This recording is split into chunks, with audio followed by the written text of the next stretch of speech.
All right, shalom, shalom. This is Brother Kasha Kwala coming back at you with another lesson, giving all glory, honor, and praises to Yahweh Ba'ashem, Yahweh Shai, Ba'ashem, Chakodash. Double honors to the apostles and elders of Great Millstone who rule and teach well. Peace, love, salutation to the elect 144 first fruit. All right, I just wanted this is going to be a fairly quick lesson, real quick. All right. There's a brother in our camp that goes by the name Gamaliel Allah.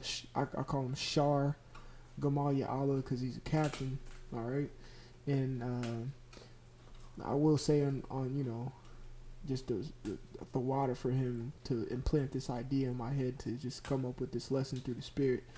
He put a post in earlier yesterday. It was about pride and humility, and it kind of stuck with me because those are things that we all need to work on. But I'm speaking for myself first and foremost that you gotta lessen your pride to up your humility. One has to go down for the other one to come up. It's just like Jacob and Esau.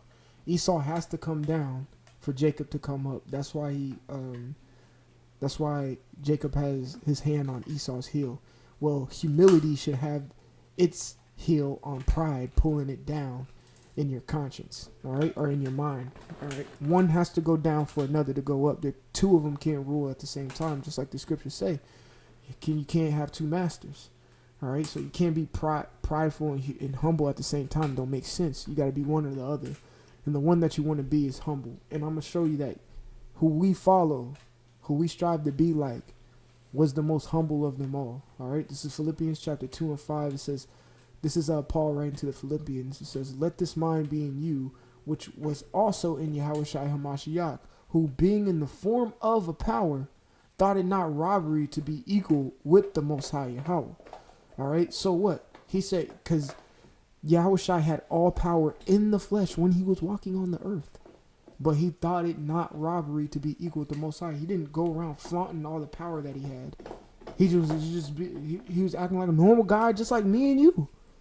All right, except he was just teaching the word to 100% T. You see what I'm saying? Verse 7 says, "But made himself to no reputation." Ones who make themselves as a reputation, they're looking for something. They're looking for clout. They're looking to be seen. They want someone to see them. They want that recognition.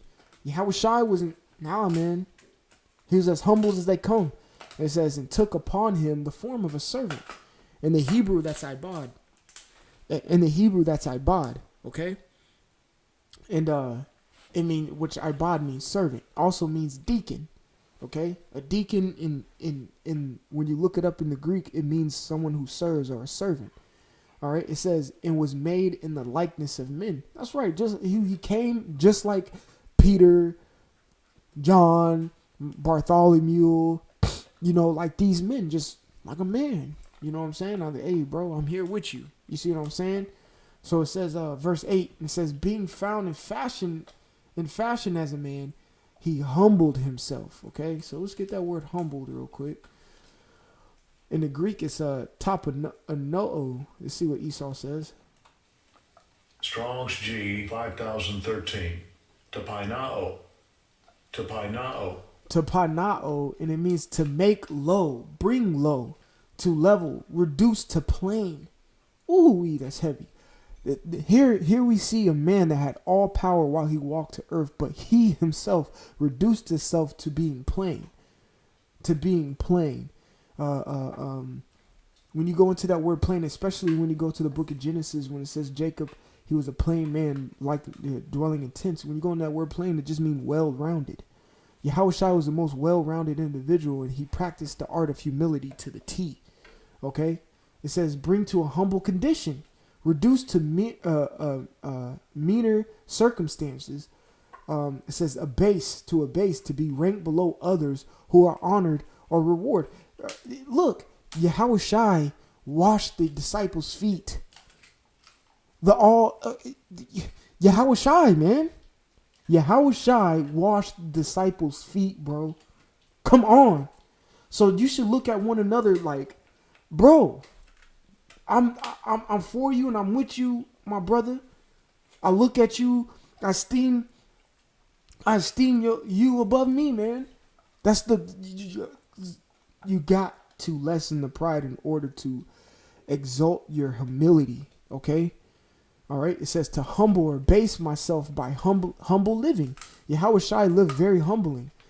Of course, he lived humbling due to the fact that he knew all his past lives and what he was on the earth to do, which was fulfill the will of the Most High, man.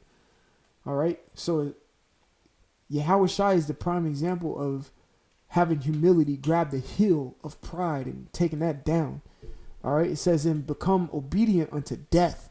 That was Yahweh Shai. He went to the Garden of Gethsemane and prayed 3 times to the Lord to ask him to get that cup away from him. You know what I'm saying? But he said, let your will be done. And he did it until death. Of course, he conquered it. He says, even the death of the cross. All right. It says, verse 9, wherefore the Most High also hath highly exalted him, because he abased himself and was extremely humble. The Lord exalted him and made him all powerful. And now he's relinquishing the kingdom to Yahweh Shai. And Yahweh Shai is going to soon come back and be even more, another act of humility, disperse and share the kingdom with his bros, the elect 144. Come on, baby.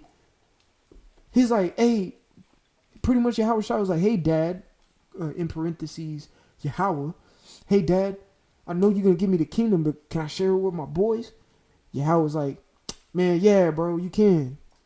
And then he goes, looks at the boys and like, bro, we good. If I eat, y'all eat. That's how Yahweh Shai is, man. He just ain't gonna take the kingdom for himself and nobody else can have it. No, he's gonna disperse it between 144,000 individuals that deserve it. Well, that worked for it. All right. It says, and giving him a name which is above every name. Ooh-wee. Because he humbled himself and abased himself to Yahweh. This is what he got. It says that at the name of Yahweh Shai, every knee should bow, of things in heaven and things in earth and things under the earth. Best believe when we get, Lord willing, when we get beamed up by a chariot, that in the kingdom, we still gonna be praising Yahweh Shai, man. We're gonna still be praising Yahweh, Bahashem Yahweh Shai. We're still gonna be doing that. That's ongoing. All right, verse 11. We still gonna be giving our first fruits to the Lord. All right, but how do we get to that point? We got to make our humility grab that ankle or that heel of pride and yank it down. Okay, it says, and that every tongue should confess that Yahweh Shai is Lord, to the glory of power, the Father, Yahweh. Okay, so I just wanted to come with that quick lesson. You know what I'm saying? And just, yo, your humility has to grab that heel of pride and yank that motherfucker, man. Excuse my Swahili, but it's got to be said like that. Because pride is a characteristic, and it's a spirit that seeps in very privily, very, very subtile. All right, it's foxy, snakish, slick, sly, whatever word you want to use. It seeps in there, so unnoticed. Okay, and when you have a little ounce of it, you got to check that shit. All right, I'm speaking to myself.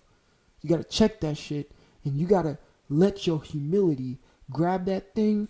I'm talking about grab that ankle and break it and toss that motherfucker like a rag doll out the window. No more pride, man. Esteem yourself. Esteem others above yourself. I'm going to read that too. It's in the same chapter. It says, Philippians 2:3 says, let nothing be done through strife or vainglory. See? Vainglory. When you go into vainglory, it means empty pride. All right? Konodeskia. Konodosia. Let's see what Esau says. Strong's G 2754. Kenodoxia. Kenodoxia, it means vainglory, groundless, meaning if you're groundless, you're on a fucking pedestal. All right? You see, you're sitting high on your horse. You're groundless. You ain't touching the ground. All right? Self-esteem, meaning you're into yourself. And get the fuck out the mirror. Stop looking about what you got and how you do. But get out the mirror. Stop admiring yourself and look at other and have some empathy for others. It says empty pride. The main thing is empty. You ain't got no damn pride. When you vainglory, you think you got pride, but that shit hella empty, bro. Okay? It says a vain opinion or error. It's an error to be of a glorious type mindset. So again, let nothing be done through strife. Strife is contention or fightings, all right, or being highly argumentative or whatever, or vainglory, empty pride. But in lowliness of mind, let each esteem. All right, let's get the word esteem real quick so we can get the full essence of what Paul is trying to say. Hagiome. All right. Strong's G 2233. Hegeomai. Salakia, Hageomai. It says to lead, to go before, to be a leader, to rule, to command, to have authority over. Okay? So it says, the lowliness of mind, let each esteem other better than themselves. So let each lead or put one over other better than themselves. So put another brother over you, man. I'm going to keep reading. Look, not every man on his own things, but every man on also on the things of others. Don't be on your high horse in the mirror checking yourself out. Man, check other brothers out. See how they're doing. See if you can help in any type of way. See if you could be of assistance. Okay? Just like Yahushua was for the disciple and is for us right now. Okay?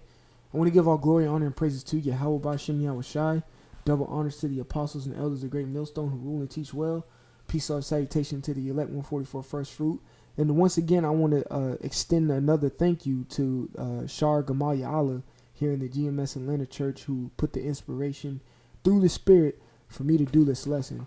All right, I'm Brother Kasha Kwala from GMS Atlanta Church. Until next time, Shalom.